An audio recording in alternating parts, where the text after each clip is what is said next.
Welcome.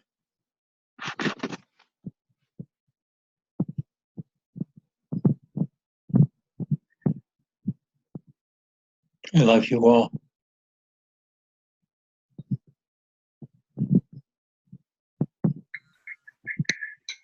I know many of you are suffering.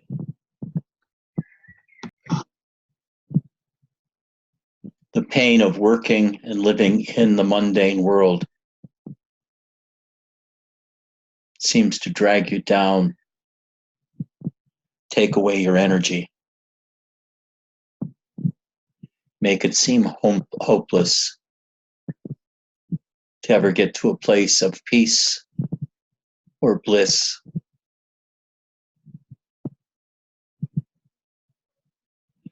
Many feel depressed.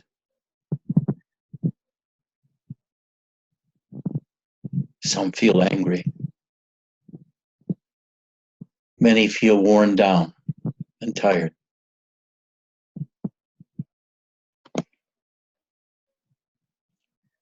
And that's what the mundane world does. As long as our energy focuses on the mundane world and the demands of the mundane world, we suffer.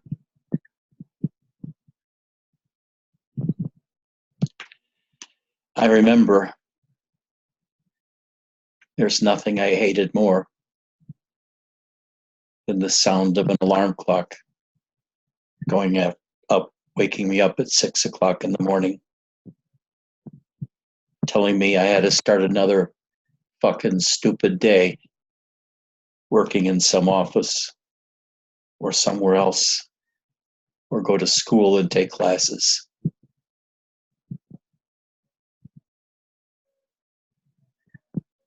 And I found daily life oh so trivial.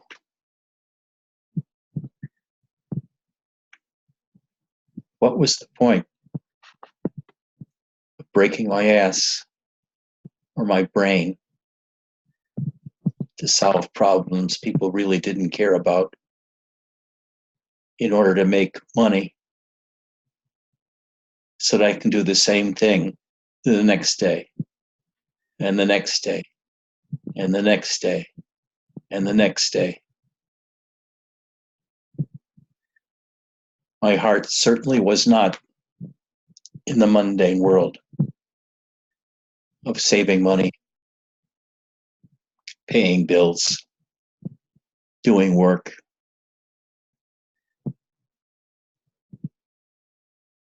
moving things around, always doing something.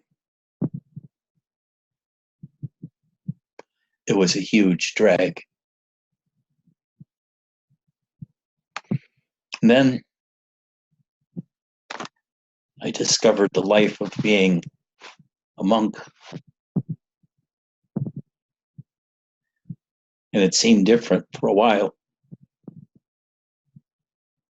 Going to a monastery or a Zen center,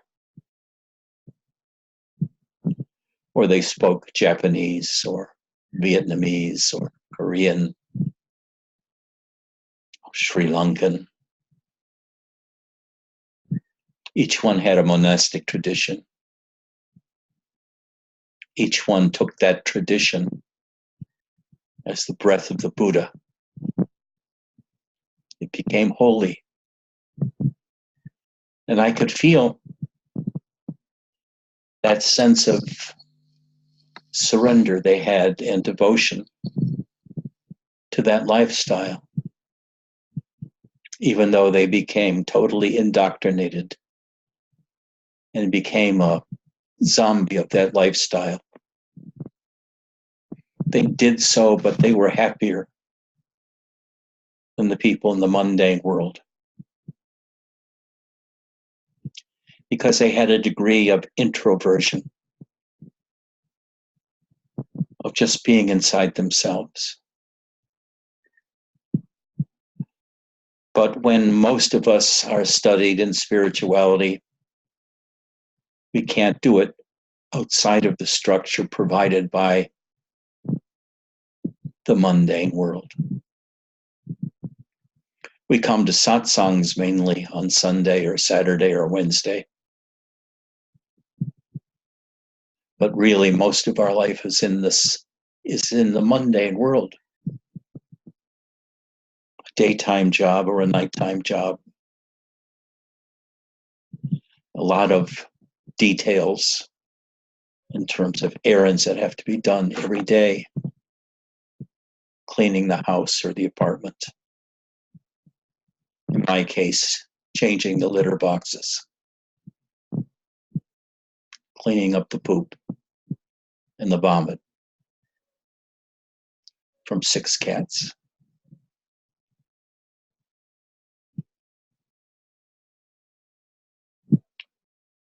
But this feeling that you have that you'll never make it, a feeling worn down, a feeling it's hopeless, a feeling perhaps even suicidal sometimes,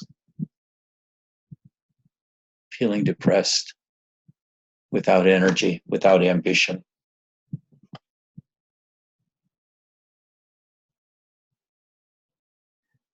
Passes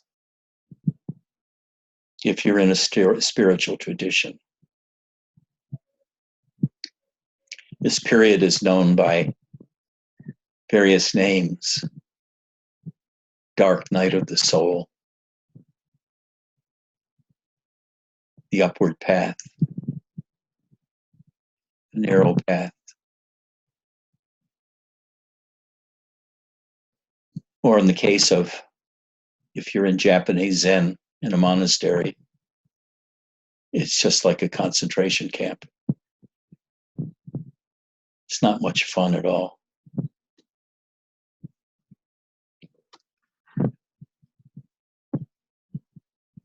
And the depression can go on for years. And then you meet your teacher, unless you've already met him.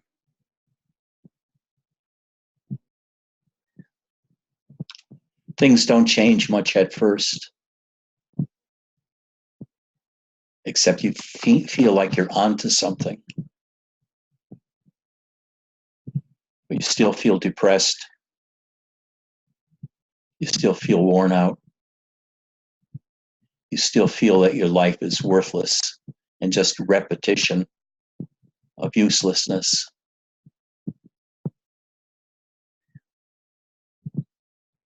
Some people, like Stevie, saw through this mess a long time ago and just decided to do nothing except be with himself. Michael also. He doesn't work at jobs. He just works to help people when he's moved to do it or they need his help.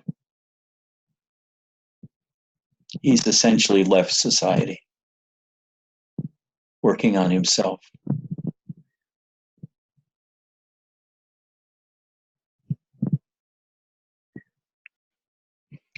Max, he struggled for years to complete work for his PhD, barely hanging on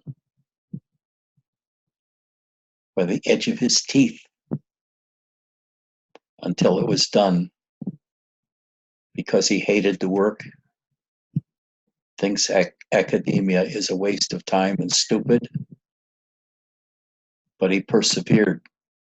He thought it was the only thing to do.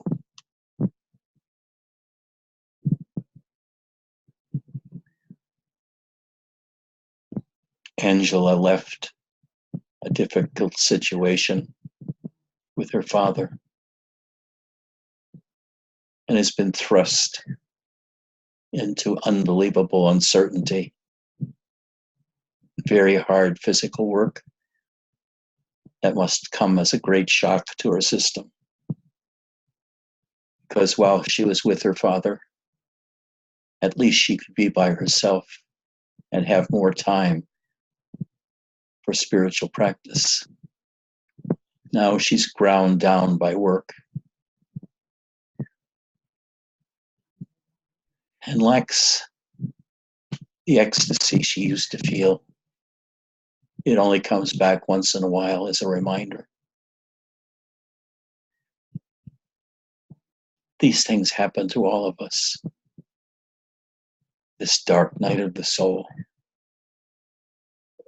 But you have to be aware that as long as you continue the practice in one way or form, no matter how dry the practice feels, as long as you keep your attention inwards, towards your heart, towards your gut, towards existing prior to the mind,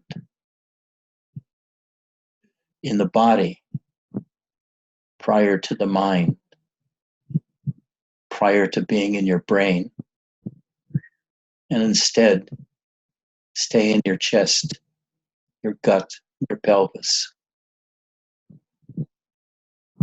If you do that with faith and love, especially love what you find in your subjectivity, whatever emotion is there, whatever physical pain is there, whatever mental pain is there, whatever comes up when you're resting in yourself. Accept it. Be open to it. And finally, love it.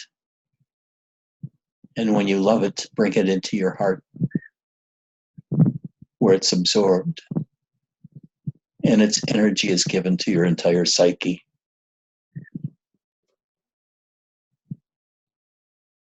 If you persist in this way,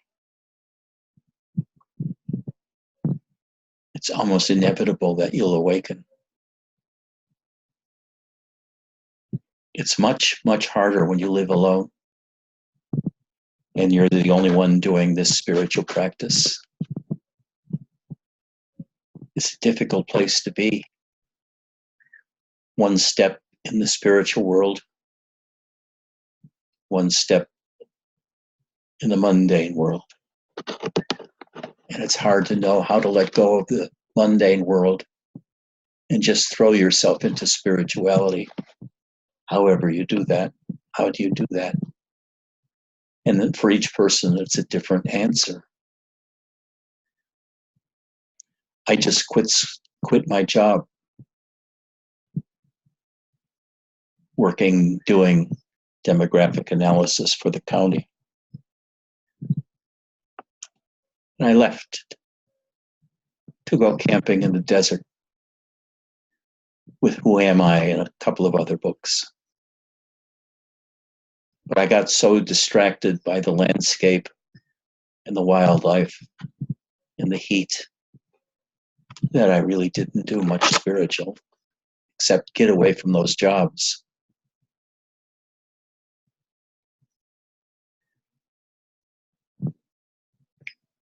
And I went to Mount Baldy.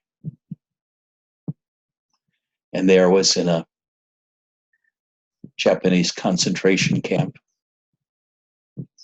for 2 months with 10 hours of meditation a day, chanting, seeing Roshi with koans. And it was at once extremely delightful. On the other hand, it was horrible because we were treated like prisoners of war. We didn't deserve it, I thought. I used to spend nights thinking about how I'd like to burn down this place. Just as I remember when I was in high school, I had thoughts of burning down the high school.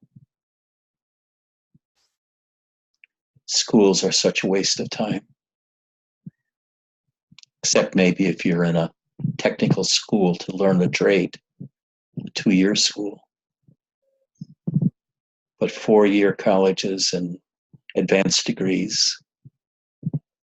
I did it only because I couldn't find anything I really wanted to do.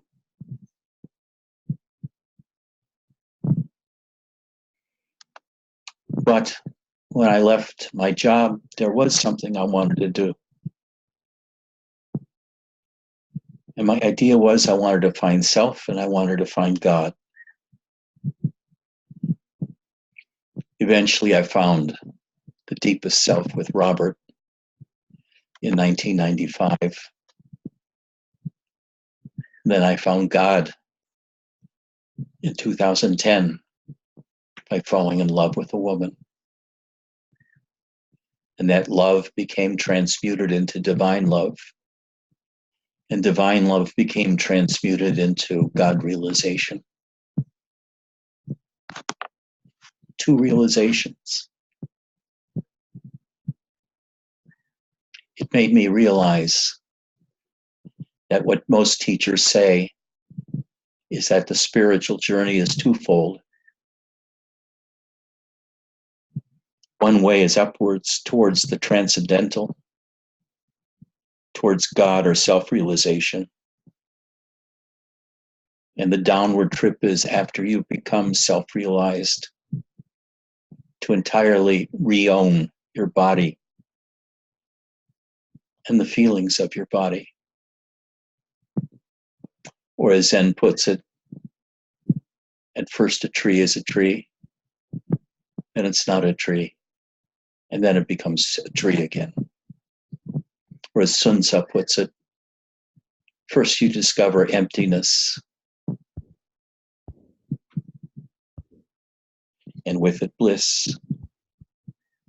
Then you start your downward trip back into the body, and you go through a period of magic and bliss and altered states and all kinds of strange experiences that happen to you till you return to being an ordinary person again, but transformed, no longer bothered by all the shit you were bothered with before.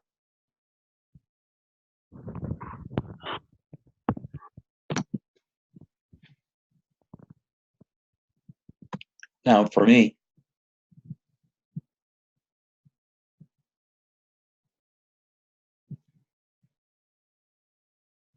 it's been,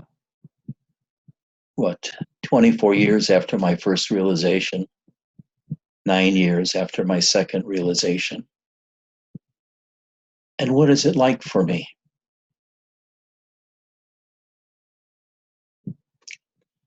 It's completely different.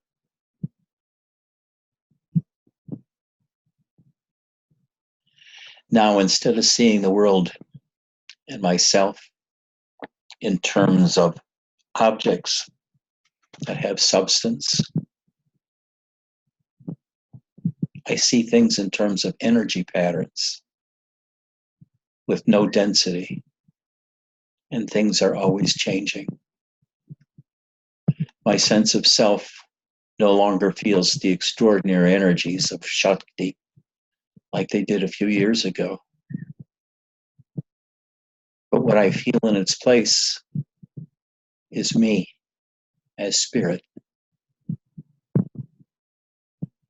I'm still apart from it, but that's me as spirit. And I watch me as spirit, as the omnipresent, as the absolute witness. I watch me as spirit, as Atman.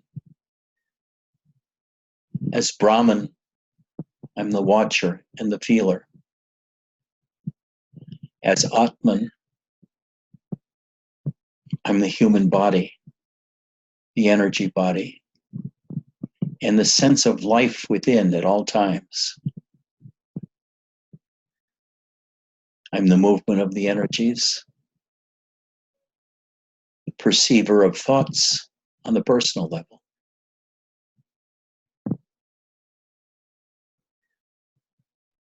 However, even now, I feel periods of dryness. For example, For 20 years, I've owned this house, and it's always had renters in. I always thought of it as my final place after I wasn't working anymore. I could live in this house rent-free, rent out the house across the street, and live on Social Security and that rental without worrying about a job. But now that I'm in this place, I feel trapped. This safety haven that I've been dreaming of for 20 years seems like a trap.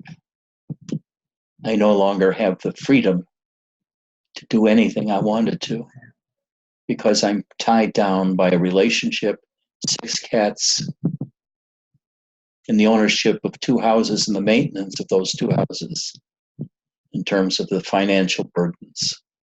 So in a sense, I've lost much of the freedom I had before. And my world is very mundane on a day-to-day purpose, especially when you live with someone who isn't very spiritual and who is very mundane, and everything becomes about the appearance of the house. So on Sundays, I get some relief. I get to meet with you guys.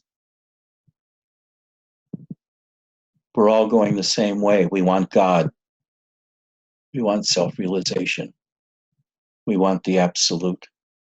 We want bliss.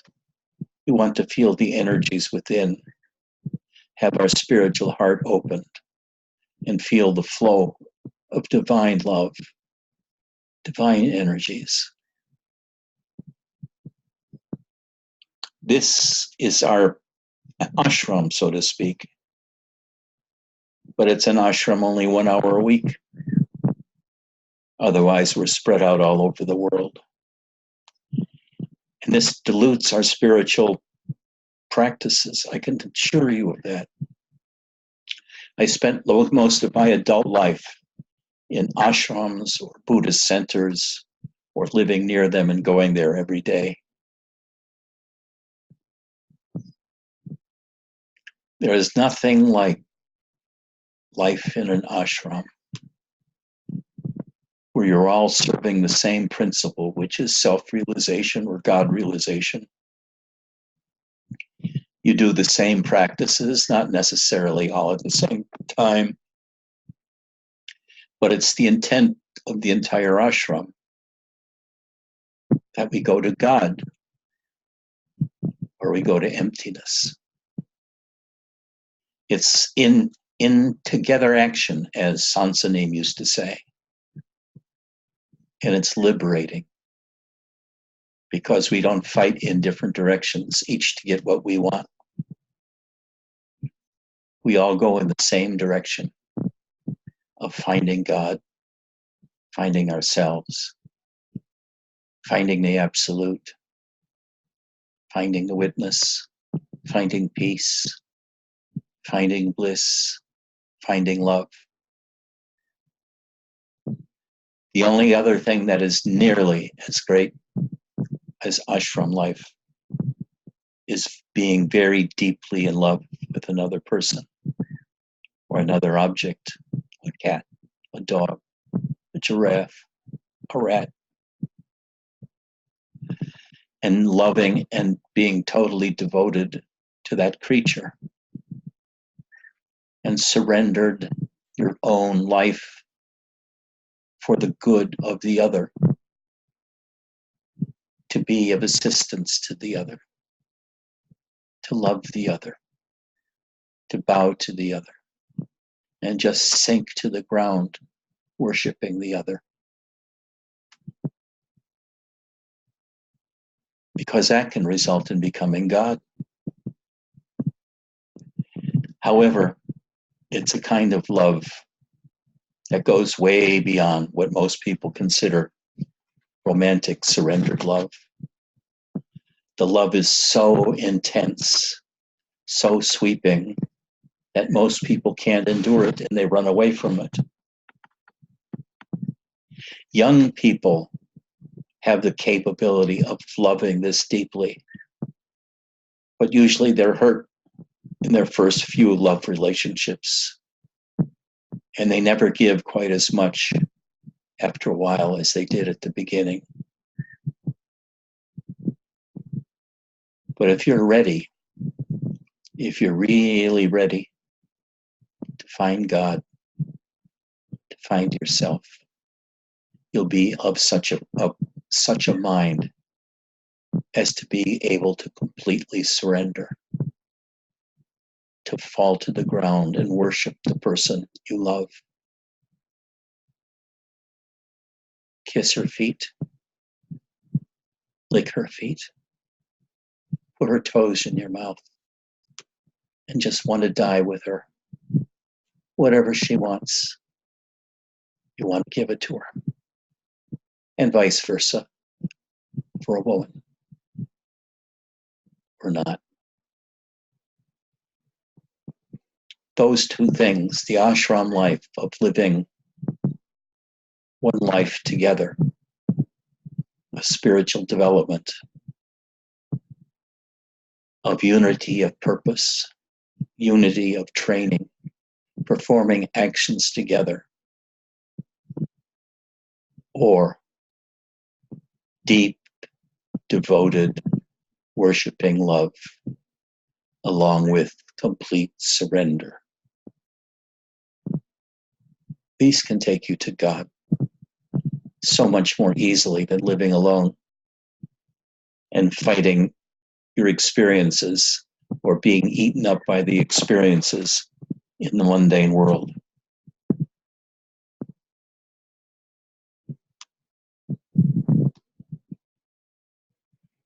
Does anybody have any questions or responses?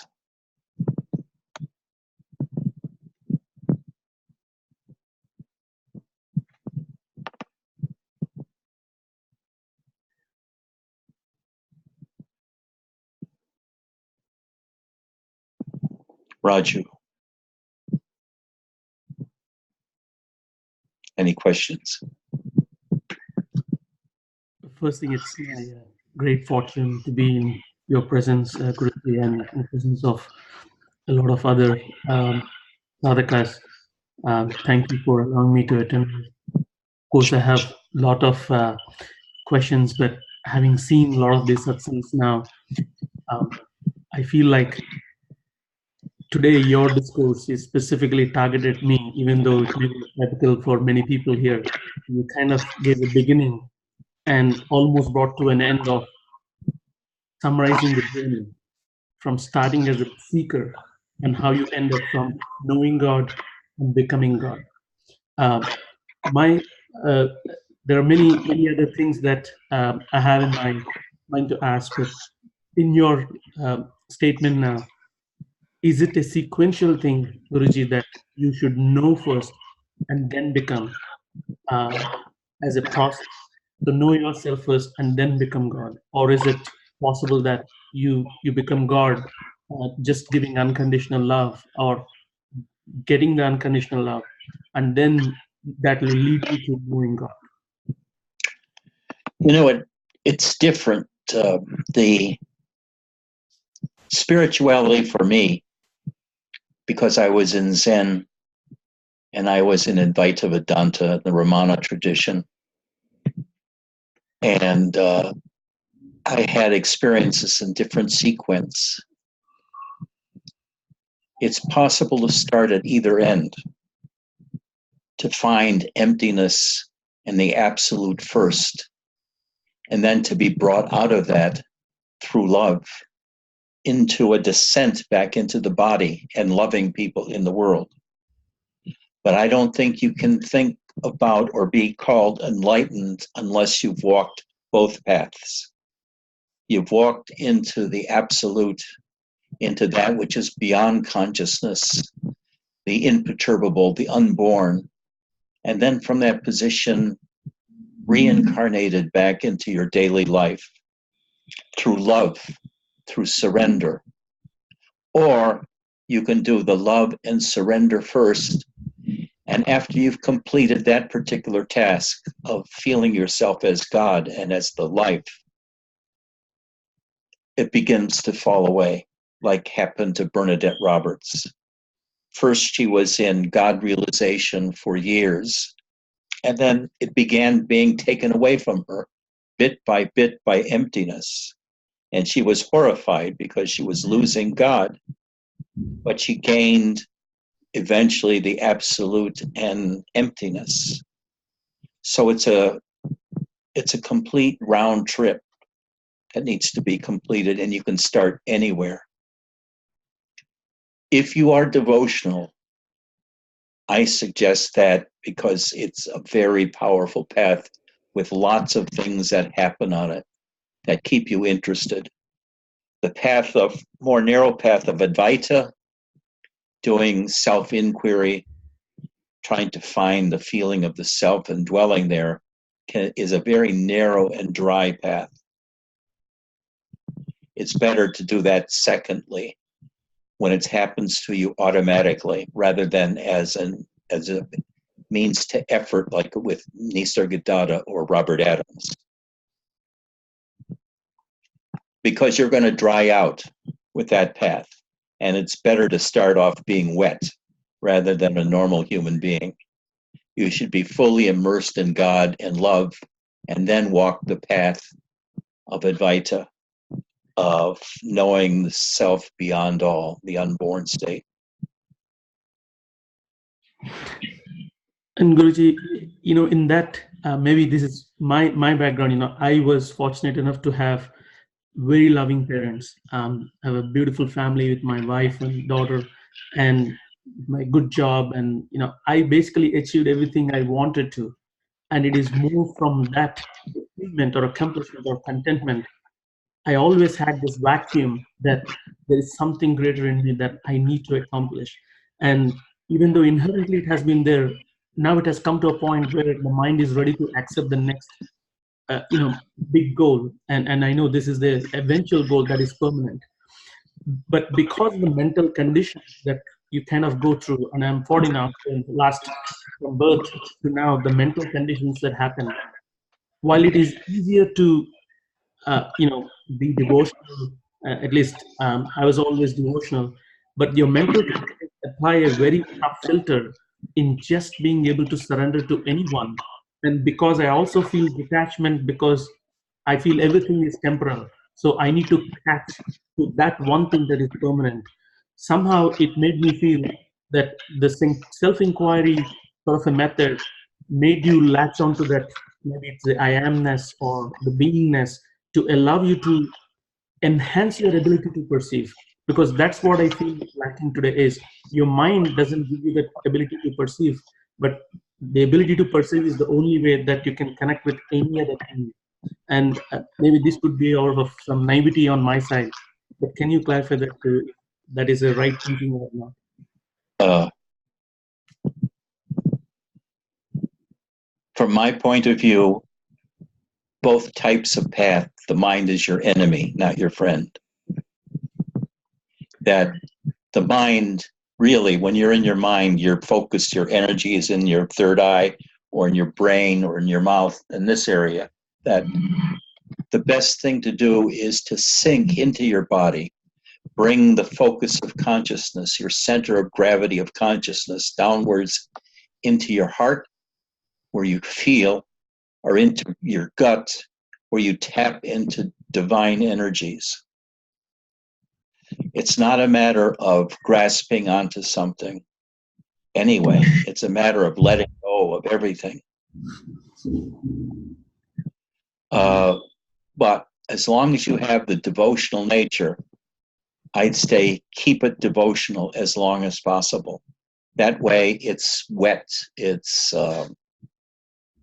happy, it's liquid, it's not dry heat. It won't burn you. Just be devotional and drop your attention into your chest, into your heart, and into your gut. Do those two things.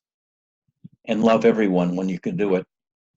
Love yourself when you can do it, when you find that I sense. To love that I sense. Use Even even in the interim, it means it may feel like there is a duality, that you are still looking on to something. It is still better to have the devotion. Oh, yes. Yes. There's nothing wrong with duality. I'm a dualist. I don't believe in this Advaita, the non-dual stuff.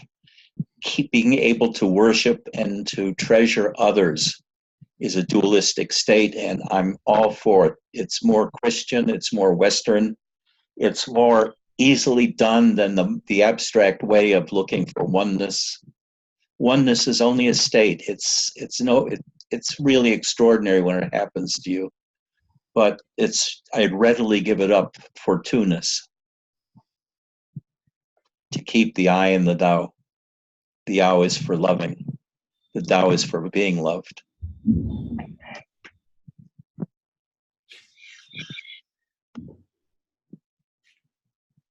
Anybody else?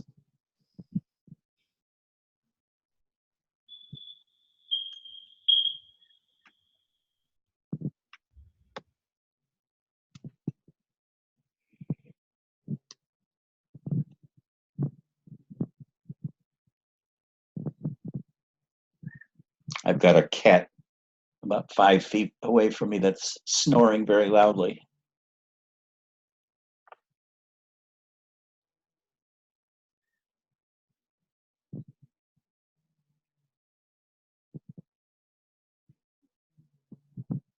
Hello, Ed. I'll just make a few comments. I realize now that all the stuff that fascinates me so much is just a slightly different version of what most of us experience at some point. But what I can say is that I did encounter your teachings and Nisargadatta's teachings and Robert's teachings at a good time for me when I was already wet in my spiritual practice. And for me, abiding in the self or finding the I am is simply dropping everything and finding that coherent energy pattern that seems to interpenetrate and surround me. Like my sense of self seems to extend into the environment, and it's coherent, and it's me, and it's bigger than my physical body, and it has a very familiar flavor, which I think all of us experience along the way to sleep or meditation or resting. It's just getting more easier to get there and more stable and stronger. And I realize the barrier is me. The barrier is working through the stuff that has been so deeply burned into me all these decades. But I'm very pleased with my progress, and I continue to practice. And my one thing I'd like to say that I like to sum up is that anyone who is spiritual who cannot find joy and unboundedness in abiding in themselves, I think is like that should be, for me, that's like essential. That any time I could unbound myself into my greater self, relax into the stillness, and the stillness is like a portal to the infinite right within me, and it all comes through, like you say, surrender, being still, letting go of all the stuff. And as Andy Warhol once said, why not just say to yourself, so what? Have you been able to learn how to use your sense of presence to perform magic? I think that I'm impressing other people with my sweetness and with my character very effectively at times. So I don't know if that's magic, but I certainly am impressing a lot of people in my day-to-day life in a good way. Just be aware of it. Okay. Keep that question in mind. Okay, and the question is, are you aware of magic? Are you aware of magic or being able to do magic? Okay. And you define magic in whatever way you want. Okay. But it has no boundaries.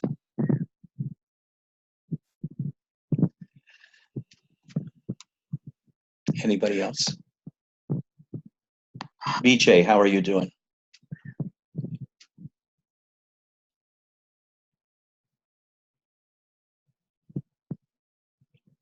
Eric, how are you doing?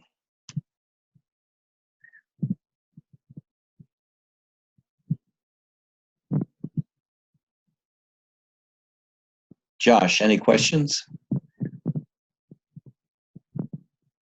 I have a question. Yes. It's Sukai. Yes. So, when you've been meditating quite a bit, and also you've been on the spiritual path for a while, so is it oneness that you encounter first? It depends on what path you're on. If you're a Zen person, it could be emptiness or it could be oneness. If it's a devotional path, the first thing you encounter is bliss and Shakti energies through your body, culminating in the experience of God within. It depends on what your emotional composition is, your mind, what it's like, and what practices you practice. If you practice straight meditation,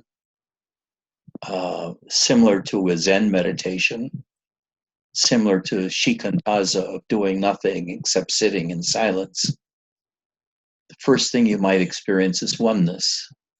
The second thing you might experience is emptiness. Third thing you might experience is losing consciousness, and then waking up a minute later and realizing that you've been conscious the entire time, but you haven't been aware of the world. So you have all kinds of different kinds of experiences you have. So there's no way to say what's first. It depends on who you are, how devotional you are, or how meditative you are. So you know that third thing you said, losing consciousness. Yes. Can you describe that again, please? Well, it's pretty common. You start, often it's this way. Your head grows heavy. Your brain feels like it weighs 5 pounds or 10 pounds. And then it suddenly feels like it's becoming solid, like a brick or metal. Thoughts can no longer penetrate it. You can't think. Your mind is an absolute blank. And then you start feeling like you're going to sleep. And you start sinking into sleep, and your mind gets heavier and heavier. And then it drops away.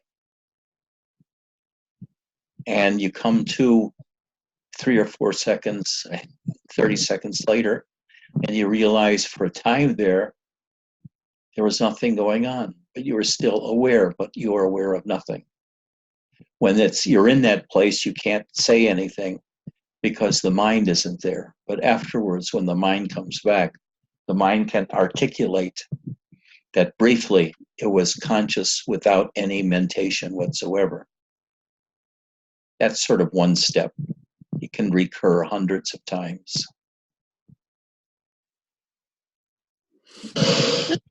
That's interesting. I think I've experienced something similar. Okay. But normally it's a flow of energy, I think. And it just seems to just wipes out everything. And it seems I go to sleep effectively. But What do you mean a flow of energy? Well, I've had quite a few of these, but it really sucks your brain basically. And you just basically, I don't know, you just disappear. You don't feel energies? You feel energies though? Yeah, I do. It is an energy, because when it happens, it's quite something. Like you said, it's like you go to sleep, but you don't dream of anything or think of anything. But when you come out, you know something has happened. That's not experiencing energies. Experiencing energies or Shakti is an energetic phenomena wherein your body starts tingling, and it feels like something similar to electricity is moving around inside of the body, sometimes with heat, sometimes with deep pleasure, sometimes with bliss. And that's called Shakti or Shaktiput or Shaktipat or Kundalini, if it's confined to the spine. With the Kundalini. Well, I do experience what you're saying, but it's like internally, I shake internally. The body just shakes, it rocks. Right, good. And then, like you said, lately, and like yesterday, I had one where there was just this explosion of heat. Good. Or as I call it, it's like a firebomb. Does your hand shake too with the energy? I don't experience the handshake. It's the body that shakes. Okay. It rocks. But what I do have sometimes is the heat in the palm of the hand. Yeah, okay. All of these are interesting phenomena. They'll culminate someday in self-realization or God realization if you keep attending to these energies. These should be your object of meditation now. You can practice pranayama in order to maximize the feeling of the energies, or you can just abide in the energies, or you can play with the energies, and more or less just be aware of the energies all the time. You give it attention, you mean? Yes, you can actually play with it. Move the energies around, move them from your heart down to your gut, move them from your arms into your heart. Feel them in your legs by concentrating on your feet. Feel your feet start tingling, and then move it up into your stomach. Play with the energies. If you see them circulating inside, have them circulate in a different direction.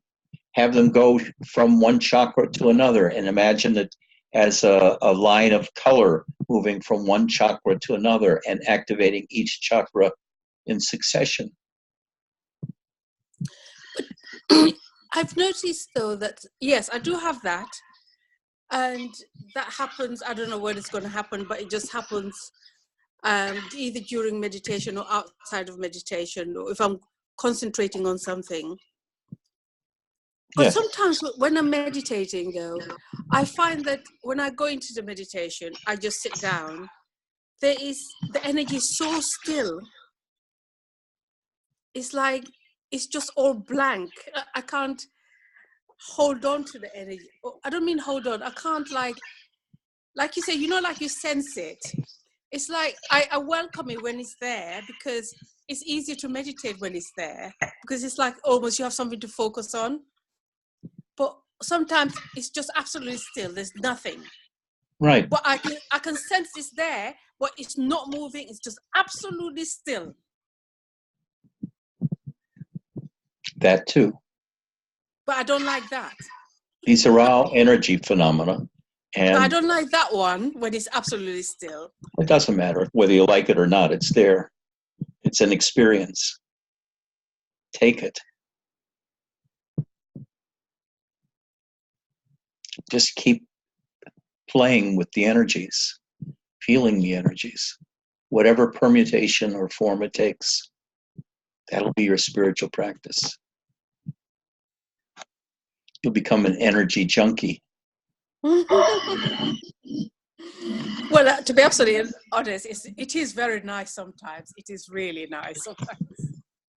Well, beyond nice, or better than nice, but I just mean. Yes.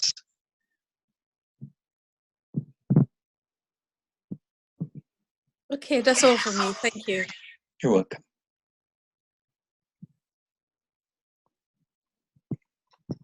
Well, all I can say is if you persist, even making minimum efforts, but persist, even through the long, dry night of the soul, someday you'll wake up and you'll feel so happy. You'll have so much energy, and you'll wonder, what's happened. And during the day, you'll begin to feel happier and happier. And then something will happen to you. You'll have a major experience of some sort, like the arising of God within in yourself, or seeing that consciousness itself isn't real, that you don't exist within this dimension of existence, and all of existence is empty. You can have all kinds of experiences. They never end. You keep having them till the end of your life, always realizing that your opinion and your realization and your ideas change. The world is very changeable. You are very changeable. And that's the only truth, is the truths don't remain very long.